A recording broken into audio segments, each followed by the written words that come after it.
Otros temas, las dictaduras militares que se vivieron en América Latina a lo largo de todo el siglo XX y las posteriores transiciones democráticas en la región han obligado a muchos países a revisar la relación entre autoridades civiles y autoridades militares. Durante décadas, varios países disminuyeron las atribuciones del ejército, poniendo secretarios de defensa civiles y eliminando facultades para realizar labores de seguridad. Hace unas semanas, Argentina modificó el papel de sus Fuerzas Armadas, pero otorgándoles más poder a sus atribuciones en defensa, pero sin permitir que intervengan en tareas de seguridad interna. El periodista Alberto Vega nos explica en qué consiste esta reforma en el siguiente trabajo.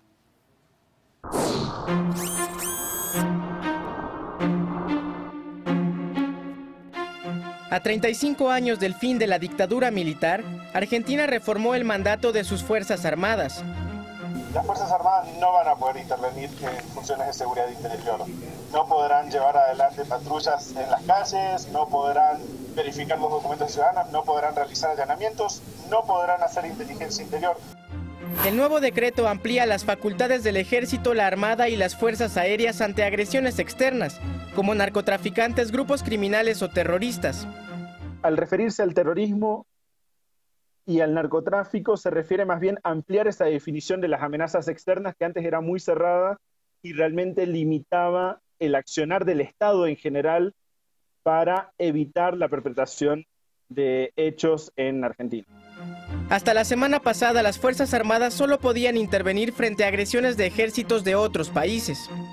La ley argentina, su reglamentación, la ley de defensa nacional, la ley de seguridad interior, básicamente limitan fuertemente la participación de las Fuerzas Armadas en materia de seguridad interior. Es más, establecen muy clara diferencia entre defensa nacional y seguridad interior, y las Fuerzas Armadas no pueden participar en los segundos.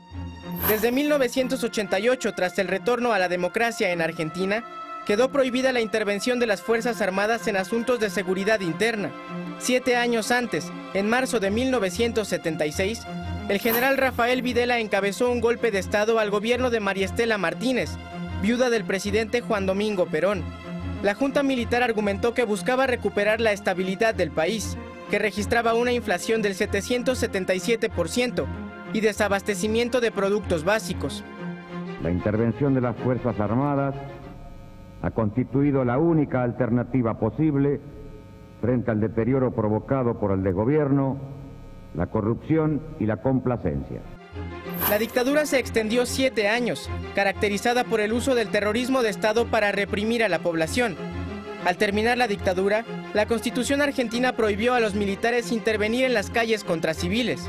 En 2006, el presidente Néstor Kirchner acotó sus facultades para repeler agresiones contra la soberanía, la integridad territorial o la independencia política del país.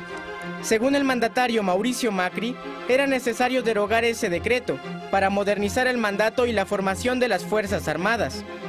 Los argentinos vivimos en una zona de paz y estabilidad, pero somos parte de ese mundo complejo donde las amenazas, los riesgos y los desafíos que afectan a los estados requieren una coordinación y una articulación eficiente. Las Fuerzas Armadas argentinas tienen 50.000 efectivos en el ejército, 18.000 en la Armada y 13.000 en la Fuerza Aérea. La reforma busca comisionar a esos efectivos contra amenazas como el narcotráfico y el terrorismo, como lo hacen otros países de la región. Hay una realidad operativa de las fuerzas de seguridad, que es que no disponen de algunos medios que sí disponen las Fuerzas Armadas, y por ende este complemento es de suma utilidad. No podemos esperar que la Policía Federal o la Gendarmería operen un radar militar para detectar aeronaves. Para Foro Global, Alberto Vega.